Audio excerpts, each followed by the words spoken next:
baby was 20 days, not weeks, 20 days old.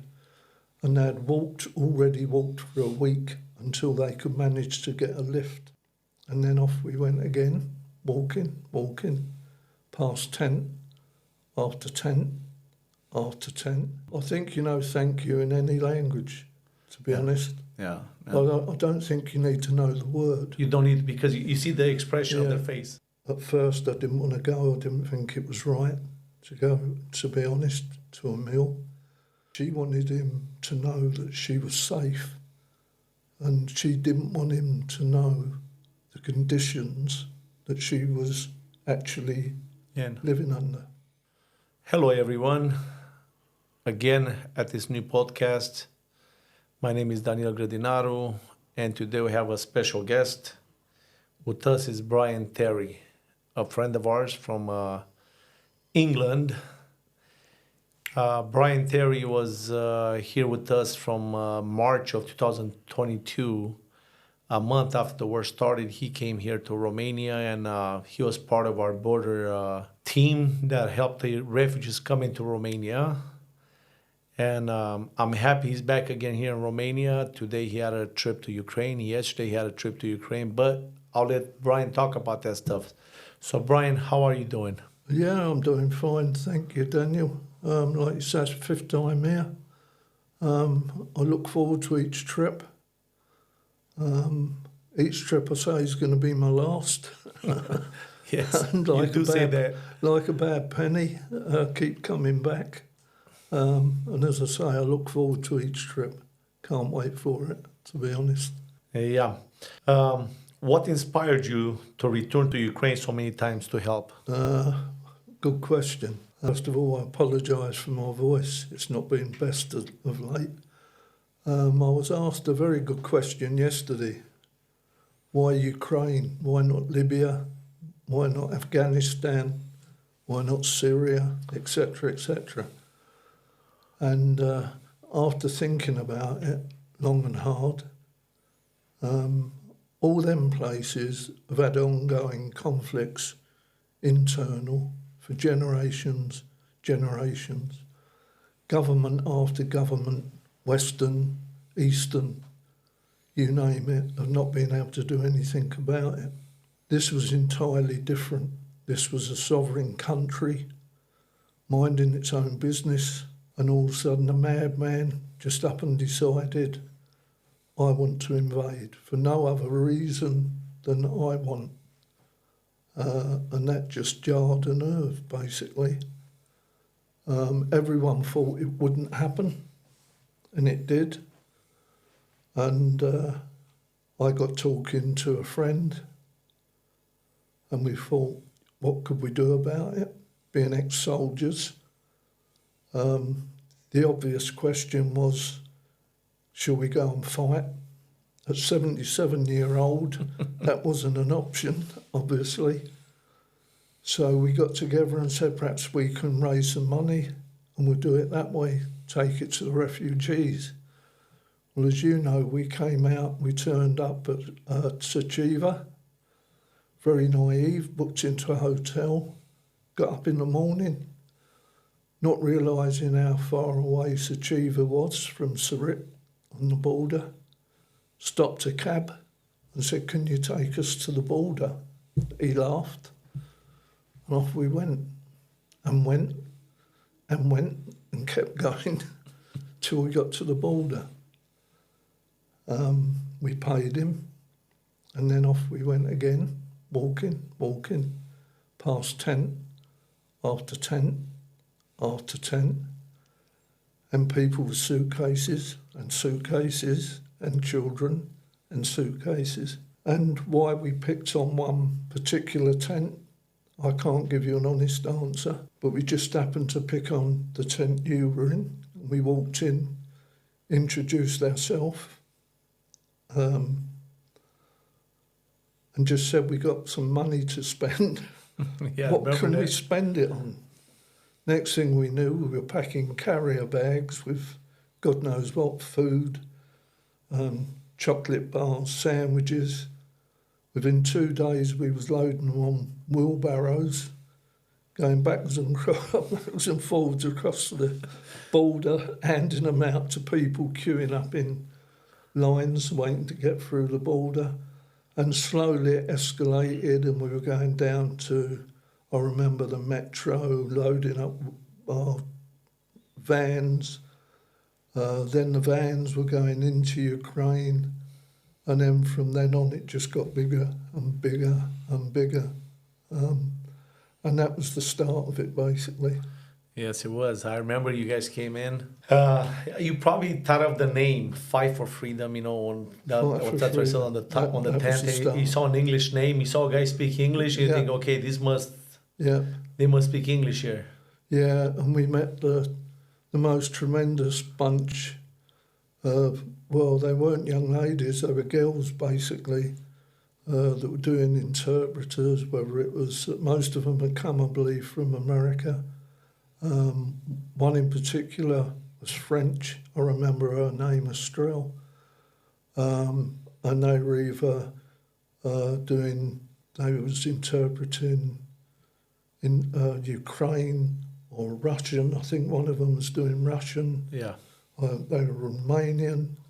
And the job them girls done for weeks and weeks, and the stories that they heard, you know, was absolutely, I don't know how they done it, really. Yeah, yeah.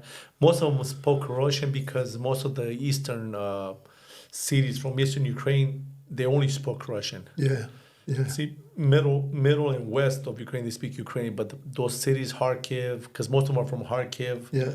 Zaporozhye, the other city that got destroyed. But yeah, most of them are from there, so they spoke Russian. So we need a Russian translator, yes. Yeah.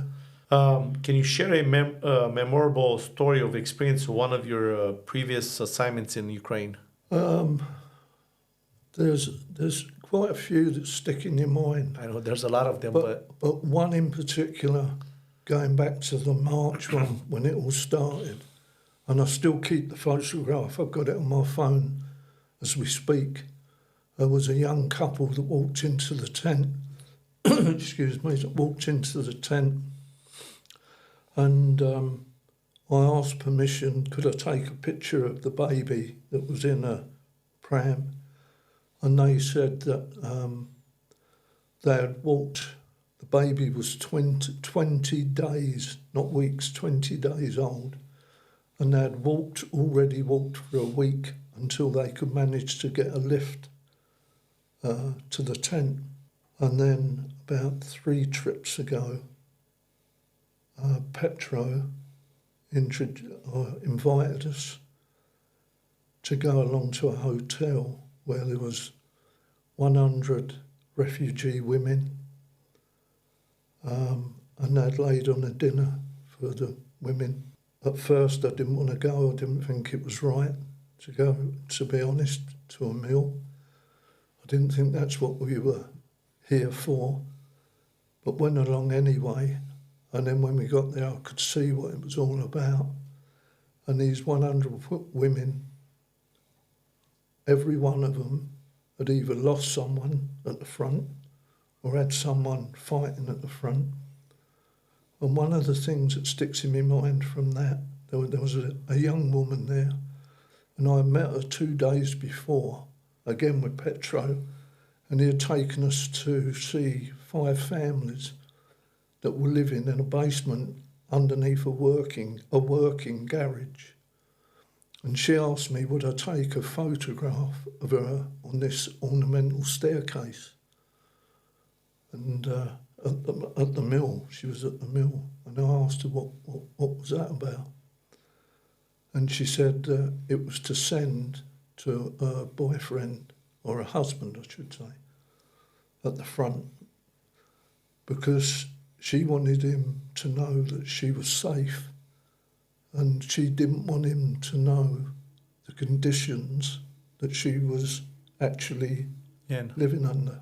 And like I say, I can go on and on. Yeah. And yeah. Well, there's a lot of stories. I mean, there's a lot of heartbreaking stories happening through this year and a half that's been happening there. Yeah. Yeah. What are the biggest challenges you face when you come to Ukraine?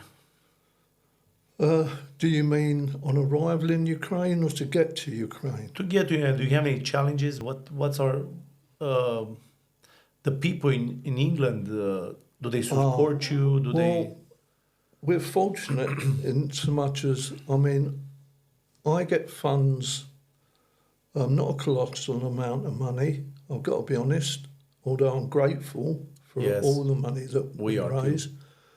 And I get funds now, my voice is clearing, I get funds now from England, obviously, Scotland, Ireland.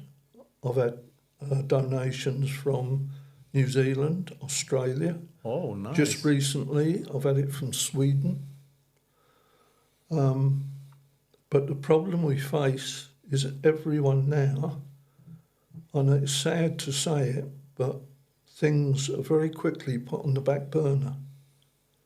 You know, and I know it's a terrible thing to say, but you're now looking at Libya. You're looking at what's happened in Morocco. Yes. You've still got the remnants of Afghanistan. You've still got the remnants of Syria. And so it goes on all around the world now. And equally, the people that you know, that are really helpful, you keep going back to the same people. And when you're coming out twice a year, you know, it's a big ask. And in England now, things are tight. Well, not just in England, they are tight in Germany, they're tight anywhere in Europe, you know. So you've got a lot of people that are trying to get a lot out of one small pot, really. What's getting a smaller pot? It's how do you keep the mind focused? You know? Yes. That's the problem we've all got. What motivates you to continue helping the people in Ukraine? Well, I said about the baby, and I said about the women at the mill. The trip before the last one, or when it was February in the snow, and there was a young woman who taught English, Ukrainian, obviously, Ukrainian woman that taught English, and she made me a cup of coffee, and I sat talking to her and her two young daughters, and she was telling me how about 3 weeks previously her husband had been killed in Donetsk. Wow.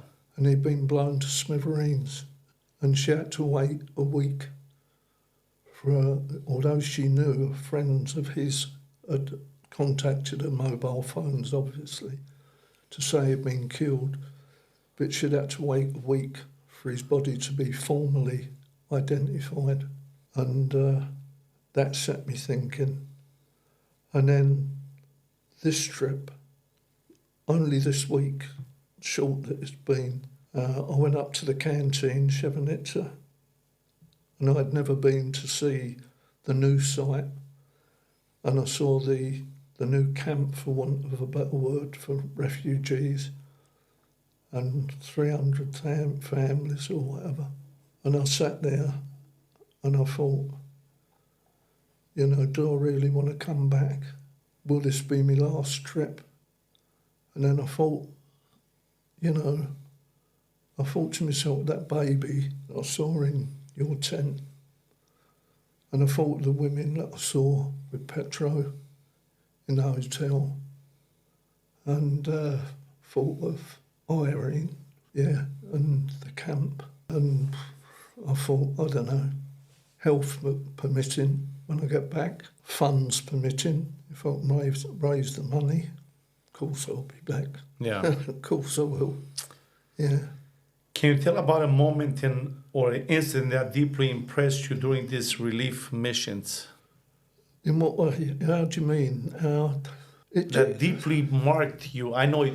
I understand that you said about the baby, but impressed you the most about this work, this relief work you do. I think it's just a way of giving. I mean, the reaction of the people when you go there. Did you? only today at the kitchen.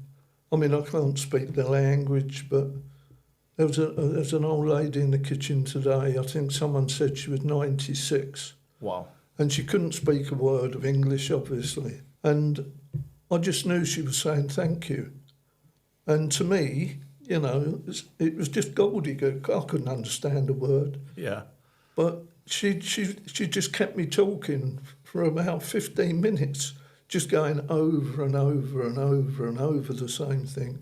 And I knew she was just saying, thank you, thank you, thank you. Do you remember the first? I think was the second time you came to Romania. We went to Ukraine and we were passing those bags Yeah, at that center place. yeah, Remember all those women used to come and just hug us and yeah, saying thank you to us. yeah, You know, a lot of women, they come like, you know, she saw there were a bunch of men helping out, and we had some American girls from I-58 with Yeah. us. And they're like, can we hug you? Remember asking us if they can hug us? Of course you can. I mean, that there shows how much they appreciate what we do. I think you know thank you in any language, to be honest. Yeah. I don't think you need to know the word. You don't need, because you see the expression of Yeah. their face. Yeah. Yes. You can meet someone that's you know that can't speak, can't hear, but you still know thank you. Yeah. You know, it's quite extraordinary. You can sense it. You know. And what I've noticed, because it's been 2 winters since I've been there, but winter time is like the worst time. Yeah. Yeah. And like for those people, they wish the winter will not happen. Yeah. Because the cold, because the hunger, because not too many people come help them.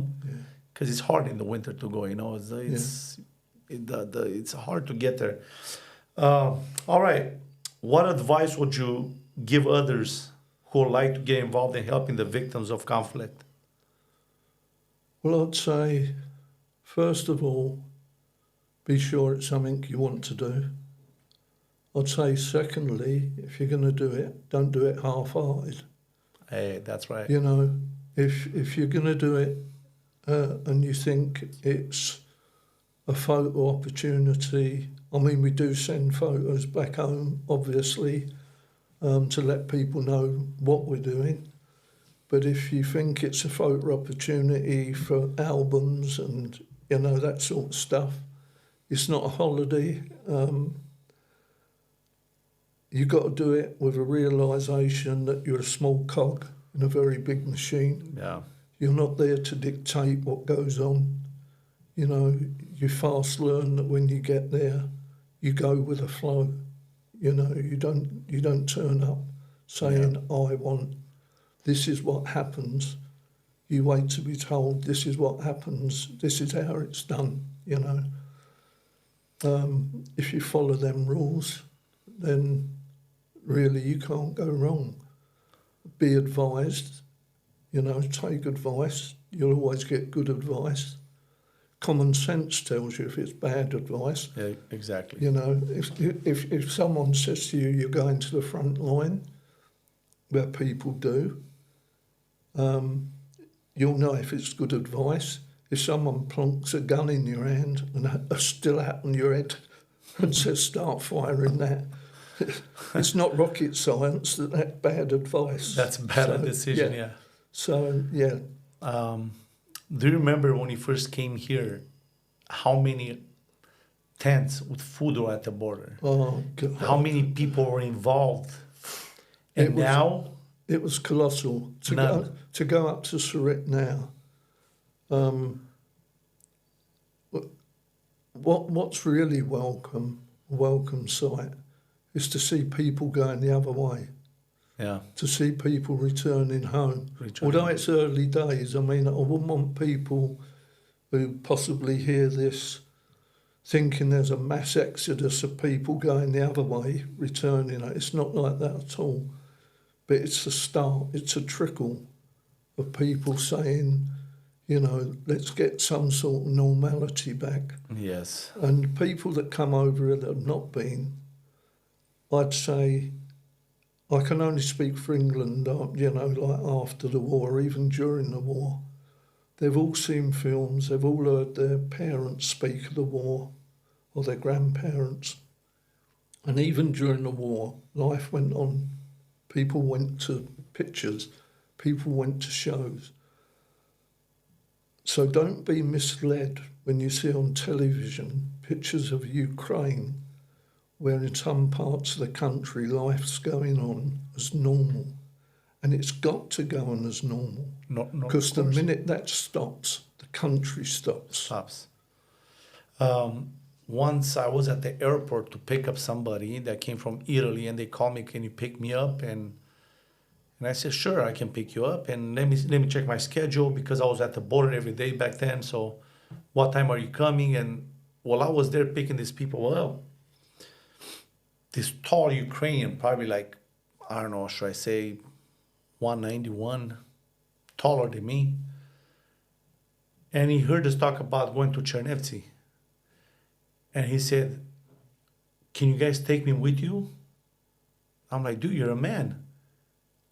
All the men want to come out of Ukraine to run away from the war. You want to go back?" He came Yeah. from Canada to fight for his country. And he was a Canadian citizen, but a Ukrainian. Yeah, wanted to come. Yeah, And he came back because he was a Ukrainian citizen and a Canadian, but he was, and that right there marked me. yeah, I'm like, wow, all these guys trying to run and he's coming back. yeah, yeah. But he was trained. It seemed like he was a trained soldier. Yeah. I guess he was in a Canadian army too. So Yeah, see, there's people that, and like you said, when you come to Chernivtsi, you don't see the war. yeah. You see just the refugees. It's worth saying as well, I think, that's missed on people back home. When you talk of what do you call it, Shevnitz, I call it Shevnitz. But they probably took in more refugees than any other city in Ukraine Yeah. of their own people.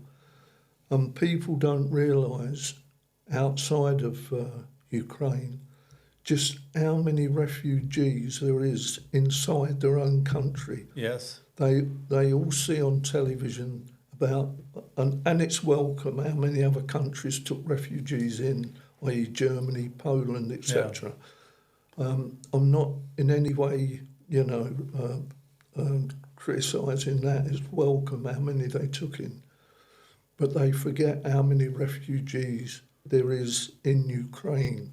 Well, yeah, there was at one point, Chernivtsi, I think it has 250,000 people, Yeah, and it had 500,000, double the amount. yeah, That's why the lines are so big when we used to go Yeah. there. That's why people are always fighting, biting yeah, to get in line Yeah. to get a bag, so. yeah. And the other thing that's nice to see when you're away from Ukraine, especially in the in the UK, is the number of places now where they've integrated in UK, but they've kept their own identity and it's been encouraged.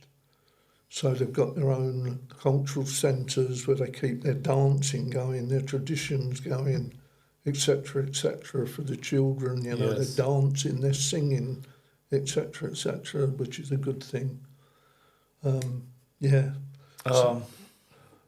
How have you seen this experience change your personal perspective and values? I don't know. I think it's probably made me grow up a bit, even at my age. At your age, it made you grow up a little bit? Yeah, it probably has, because I've always taken life for granted. I mean, I'm ex-soldier. I've always been a bit of a take life as it comes. So I think it's taught me a few things. It really has taught me a few things. That life's not just the easy-go-lucky life that you think it is, and it's not till you step outside your own comfort zone Yeah. and you see what other people are experiencing, And I bet your colleagues, your friends, the Ukrainian people in your community, seeing you come to Ukraine, they think you're a bravo, a macho man, you know. Well, I have to keep telling them when I go. It actually takes me about a week when I get home to sort of get back to normal. I have a chill out. I call it a chill out week because I mean I don't do nothing drastic. You know what I mean? Everyone when I get home, they all think I've been where rockets are going off and bombs are going off and all that sort of thing. And I say no, it's not like that. It's a different experience. I know you know Russ, you know, a friend of mine, he comes over, he does that bit, Russ. Yeah. He's the one that does all that.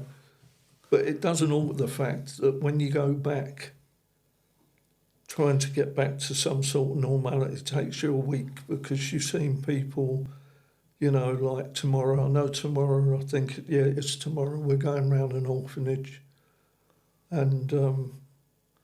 You know, the orphanage you're going there tomorrow, it's all the children there, they have their dad killed yeah. or in the at the war zone right now. All of them. I know, and when I go home and you see some of them children, I'm going back now to when I first met you in the tent. And I remember, I often tell people at home when I say, you'd see these children and they'd sit with their mum and their grandmother, not with their dad, because their dad would either be dead or it'd be at the front fighting. And you'd see them sat there, and do you remember you used to give them a little colouring book or something like that? Yeah. And they'd be colouring, and all of a sudden they'd just sit, stop dead, and they'd just stare. Just Yes. vacant. Yeah, I saw that. And you just didn't know what. Yeah. And they couldn't talk, they'd just stare at the ceiling. And that's the same, all those in the, or what will happen to them, what they've seen, I don't know. Yeah. I don't know. Okay, how have you seen the evolution of the UK people in terms of support for Ukraine? I think overall it's still good, Still good. but I think I've got to be honest, there is slowly, I don't think it's just in the UK, but I think there is becoming a little bit of a backlash because I think people are beginning to say, well, what about our own? It's that sort of mentality because as things have got harder, you know, it's that sort of, you know, shouldn't we be looking after our own? I have friends of my own that support me. I have friends of my own that say, well, why do you keep doing it? You know, why aren't you looking... Look at the fella sat on the corner over the road. Why aren't you supporting him? You know? I've been to England, twice since the war started. What I liked about the UK that I saw a lot of Ukrainian flags hanging. Oh, yeah. Especially by Buckingham Palace, by the government buildings. Yeah, government buildings do. I like that. Yeah. You know, I that shows support. You know, and a Ukrainian person sees that, they're like, man, you know. I mean, they don't get much out of it, but the relief of knowing that a country supporting them. Most of our football grounds, most of our football teams, if you go to a football match, they will support it. And it's most sporting events. But I also say to people, I say, look, what you have to start realising, you know, you all see pictures, albeit not as often as they should. You see pictures on the news and you see what goes on at the front and you see the fighting at the front and all that and the battles at the front. But it doesn't all happen at the front. You have to see the battles away from the front. You have to see the battles like the 100 women in the hotel having their meal, like the woman, the school teacher, like the couple with the little baby, like the families that are in the camp now. That's the battles, the thousands and thousands of battles that are going on away from the front that will go on for generations. Yes. You know? I've been to Chernihiv. Chernihiv is a city 40 kilometers from Belarus and 60 from Russia. I've been to that city. And what I saw there, I was like, they blew up the bridge. They put a temporary bridge with the air tubes in it. So that's how we got there. Soldiers everywhere. And they kept asking us, are you sure you want to go there? I'm like, we came with 10 cars Yeah. with food in them. Yes, we are going in there. But the Russians just left 2 days ago. And we can still hear the bombs going on. Yeah. The day before we got there, they said there was 13 missiles that hit in the city, around the city. And we told them, no, we came here to help. And they were shocked. They were shocked that we're actually going there. 60 kilometers from Russia, which is like 300 from Moscow.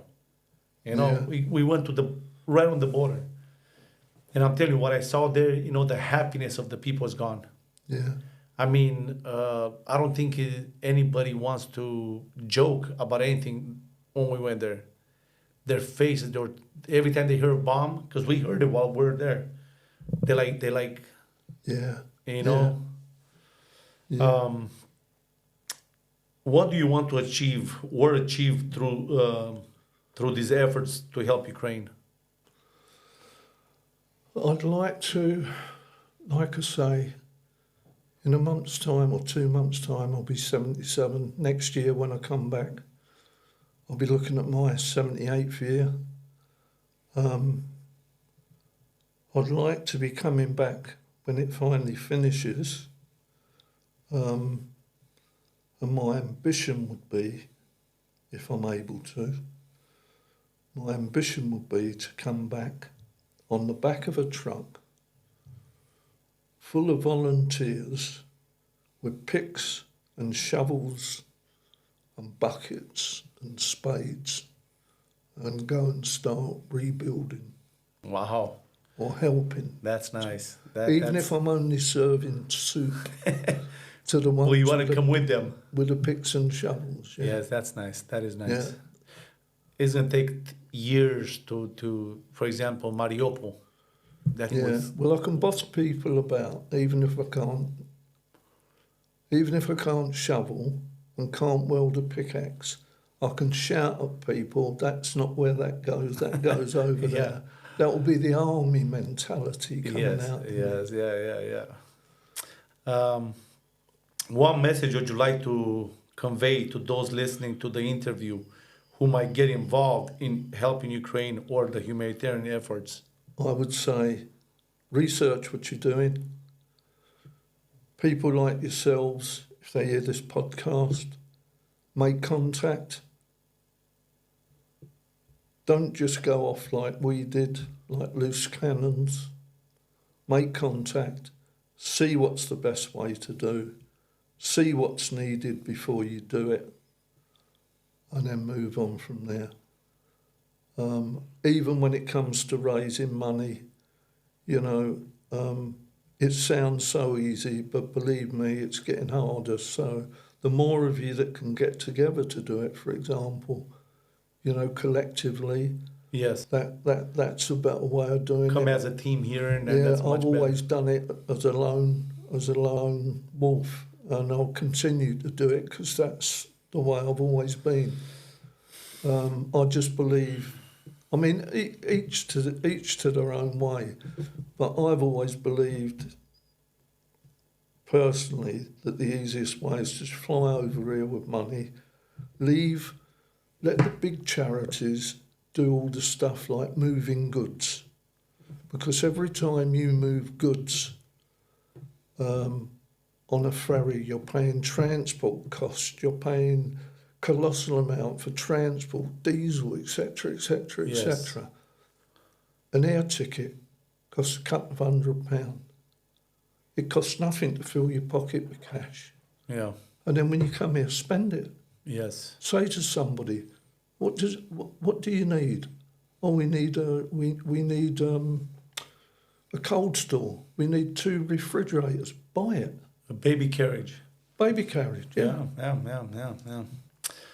See, a lot of people came here, and I appreciate every single one of them that came to Ukraine. I know you do. But sometimes, sorry to interrupt, but there was an example a couple of years ago where it's misdirected aid. And I remember people coming through the border that were going to, would you say, for example, they were being because at that time they were putting them into coaches Yeah. to the country they were being forwarded to. Yeah. So you had people that had come from cold regions, covered in Blankets. blankets and all the rest of it. And people were sending them overcoats. They was going to Italy in 30 degrees. Yeah. What did they want overcoat? They were throwing them off. Yeah. And the other way round, people that were going to cold areas, they was giving them summer frocks. Yeah. It was chaos. Yeah. See, well, I guess God enlightened us to do this because at the beginning you were there, so you saw we're asking people. Most of them didn't know where they're going. Some of them knew, Yeah, but most of them came in was, where can we go? I'm like, anywhere in Europe, basically you can go because the European Union accepts you as refugees. And some of the women, they thought they were going to go to Germany. They end up going to Greece or Italy because I told them, look, why would you want to go to a country that's cold? You came from a cold country. yeah, But can we go to Spain? Yes, you can. Yeah. Which bus is for Spain? We'll send you the hotel because you know how we used to have the hotel set up and everything. And that's how we end up sending everybody to be okay. yeah. And we thank God that our border was the only border that didn't have no cases of Yeah. abuse, of Yeah. rape, of Yeah, that because- was very good. That was because we very were good. there, all of us. You Yeah. saw our team. We had a powerful Yeah, team it was there. very good. Yeah. Yeah. And because was it the Americans sent a team out that specialised? They were looking for grooming gangs. Was it the Americans that sent a team out? That was up at Surrey? No, there was a guy that came in, but he stood back and looked what was going on, Yeah, no, and he saw very that we good. got it under control. Yeah, And he said, "Wow, this is Yeah. you guys have this It was because the very Poland border. There was Yeah. a lot of women Yeah. got their money taken. yeah. A lot of violence happened. Yeah. So Romania wouldn't have that because yeah, you know. it was good. Yeah, Brian. Well, thank you very much, brother. You're more than welcome. You're more than welcome. I'm happy to have met you, and happy that we're friends and we keep in touch. Well, it's certainly been a bit of a helter-skelter ride. And over the last- you gave me the time of my life. Me and you had a little bit of. Let's not go over that one. you can't forget that one. Huh? No. But we had a great time. We had a great time. You know. and I've been grateful for the friendship as well. I've got to be honest. Yes. I'm happy for you guys, and I'm glad that I met you guys and you guys came here. And I tell everybody, you know, like that, really got involved with 100%, Yeah, not half. And because you know, like I tell everybody, if the war stops today, Ukraine needs another 10 years of help. oh yeah, definitely. For example, the cities that got destroyed. For example, we'll just take an example, Mariupol. Yeah, They wiped that city down. These people from Chernivtsi, from Mariupol, they don't have nothing to go to. yeah, You know, they lost everything they had. yeah. I'm hoping the government is going to try to help them once all this is over. Well, I think they will. In fact, I had a conversation with Petro yesterday, and I think it will need God knows how much money to come into the country to rebuild it. But I think economically, there will be a boom as well because there'll be such an influx of people coming in that will have to help this building. Yeah. It will generate such a boom where people come from all over Europe, Yeah. you know, and then people are going to be paid from whether it's from outside companies. So it's going to generate such a boom Yes. on the back of it all that it could be a blessing in disguise. I hope so. I hope could so. be. I hope that will happen. You know, I'm Yeah. pretty sure the bigger countries like powerful countries, Europe, America, and all this will make buildings for them. You know, Yeah. try to rebuild Ukraine, Yeah, and which is a beautiful country. I gotta admit, Ukraine. I used to go to Ukraine before the war. A lot of times, my passport was already half stamped with Ukraine passport. Yeah. I used to go to Ukraine before that, but now that I put so much heart into it, I think I'll go after the war. I'll go happily to yeah. visit Ukraine. You know. I'll come out when you got your Ponderosa and visit. Yeah. All right. Thank you, Terry. Thank you. Thank you. And we'll see you. We'll see you in a couple of months. Not a couple of months. Okay. Not that Okay. quick. Next year in the spring, Not that quick. after the snow's gone. Oh, in the spring. Yes, definitely see me in the spring. Unless, health things first when I get back. Okay. Thank you, everyone, for watching this.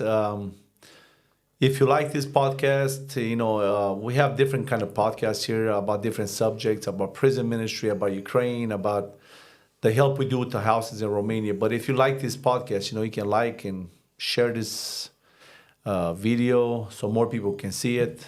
We'll thank you for everything else, and I'll see you guys next time.